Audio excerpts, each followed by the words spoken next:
धीए TV के daily MCQ programme में रोजाना की तरह आप सभी का बहुत बहुत स्वागत है। जैसा कि आप जानते हैं, इस कार्यक्रम में हम आईएएस और पीसीएस जैसी प्रतियोगी परीक्षाओं के लिए महत्वपूर्ण बहुविकल्पीय प्रश्नों पर चर्चा करते हैं। इस कार्यक्रम को आपका ढेर सारा प्यार भी मिल रहा है, इसके लिए बहुत बहुत शुक्रिया। तो ज़्यादा देर न करते हुए आइए शुरू करते हैं आज का एमसीक्यू और लेते हैं पहला प्रश्न। स्वतंत्रता सेनानी खुदीराम बोस के संबंध में निम्नलिखित में कौन सा कथन असत्य है? आपके विकल्प हैं: ए, इनका जन्म पश्चिम बंगाल के मिदनापुर जिले में हुआ था। बी, ये श्री अरबिंदो और भगिनी निवेदिता के भाषणों से काफ़ी प्रभावित थे।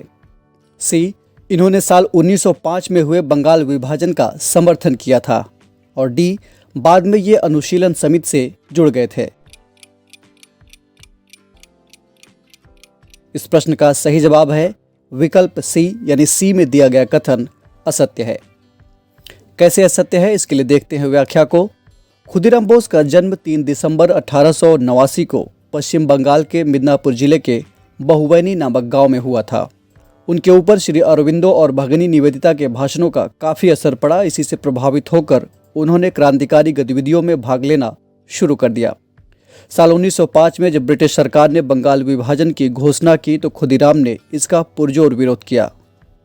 15 साल की उम्र में बोस अनुशीलन समिति से जुड़ गए। बोस के जीवन में सबसे निर्णायक पल साल 1908 में उस वक्त आया जब उन्हें मुजफ्फरपुर के क्रूर जिला मजिस्ट्रेट किंग्सफोर्ड की हत्या का काम सौंपा गया। इस काम में उनके साथ उनके साथी प्रफुल्ल चाकी भी शामिल थे। इन दोनों क्रांतिकारियों ने 30 अप्रैल 1908 को किंग्सफोर्ड की गाड़ी पर बम फेंका, लेकिन उस वक्त उस गाड़ी में किंग्सफोर्ड मौजूद नहीं था और उसकी जगह गाड़ी में मौजूद 2 यूरोपियन महिलाएं मारी गईं। इस घटना के बाद खुदीराम बोस को गिरफ्तार कर लिया गया और उन्हें अदालत ने फांसी की सजा सुनाई। 11 अगस्त 1908 को मात्र 18 साल की उम्र में हाथ में भगवत गीता लिए हुए हंसते हंसते फांसी के फंदे पर चढ़कर खुदीराम ने इतिहास रच दिया। आज इनकी जयंती है, इसीलिए इस प्रश्न को शामिल किया गया। बढ़ते हैं अगले प्रश्न की ओर। 2+2 डायलॉग के संबंध में निम्नलिखित में कौन सा अथवा कौन से कथन सत्य हैं? पहला, भारत पहली बार रूस के साथ 2+2 डायलॉग वार्ता करने जा रहा है। दूसरा, भारत अभी तक इस तरह की 2+2 डायलॉग सिर्फ अमेरिका के साथ करता रहा है। आपके विकल्प हैं: ए, 1 और 2 दोनों, यानी दोनों कथन सत्य है। बी, केवल 1। सी, केवल 2। और डी, न तो 1 न ही 2, यानी दोनों कथन गलत हैं। इस प्रश्न का सही जवाब है विकल्प बी। इसकी व्याख्या देख लेते हैं। जब दो देशों के बीच एक साथ ही 2 मंत्री स्तरीय वार्ताओं का आयोजन किया जाता है तो इसे 2+2 डायलॉग मॉडल का नाम दिया जाता है। भारत जापान या भारत अमेरिका या फिर भारत ऑस्ट्रेलिया के बीच इसी डायलॉग मॉडल के तहत वार्ताओं का आयोजन किया जा चुका है। गौरतलब है कि रूस के राष्ट्रपति पुतिन आगामी 6 दिसंबर को भारत आ रहे हैं। वे भारत रूस वार्षिक समिट में भाग लेकर द्विपक्षीय संबंधों के तमाम मुद्दों पर चर्चा करेंगे। इस मौके पर भारत और रूस की पहली 2+2 डायलॉग वार्ता का आयोजन किया जाएगा। बढ़ते हैं तीसरे प्रश्न की ओर। मिशन इंद्रधनुष के संबंध में निम्नलिखित में कौन सा अथवा कौन से कथन सत्य हैं? पहला, इसकी शुरुआत साल 2014 में की गई थी। दूसरा, इसका उद्देश्य हर उम्र के लोगों के लिए सभी उपलब्ध टीकों के साथ पूर्ण टीकाकरण है। आपके ऑप्शंस है: ए, केवल 1। बी, केवल 2। सी, 1 और 2 दोनों। अथवा डी, इनमें से कोई नहीं, यानी न तो 1 न ही 2। इस प्रश्न का सही जवाब है विकल्प ए, यानी केवल कथन 1 सत्य है। कैसे कथन 2 गलत है, इसके लिए देखते हैं व्याख्या को। हाल ही में गहन मिशन इंद्रधनुष 3.0 यानी इंटेंसिफाइड मिशन इंद्रधनुष 3.0 के 15 दिवसीय 2 दौर आयोजित किए गए। इस आयोजन के जरिए उन गर्भवती महिलाओं और बच्चों तक पहुंचने की कोशिश की गई जो 29 राज्यों अथवा केंद्र शासित प्रदेशों के 250 जिलों में नियमित टीकाकरण कार्यक्रमों के तहत छूट गए थे। बता दें कि मिशन इंद्रधनुष की शुरुआत भारत सरकार द्वारा दिसंबर 2014 में की गई थी।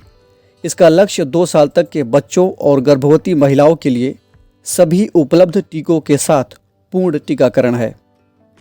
गहन मिशन इंद्रधनुष 3.0 नियमित टीकाकरण कार्यक्रम से वंचित या छूट गए बच्चों और गर्भवती महिलाओं तक पहुंचने के लिए एक अभियान है। बढ़ते हैं अगले प्रश्न की ओर। हाल ही में बारबाडोस चर्चा में था, ये कहाँ स्थित है? आपके विकल्प हैं ए हिंद महासागर में, बी जापान के पास पूर्वी चीन सागर में, सी आर्कटिक महासागर में, अथवा डी दक्षिण पूर्वी कैरेबियन सागर में।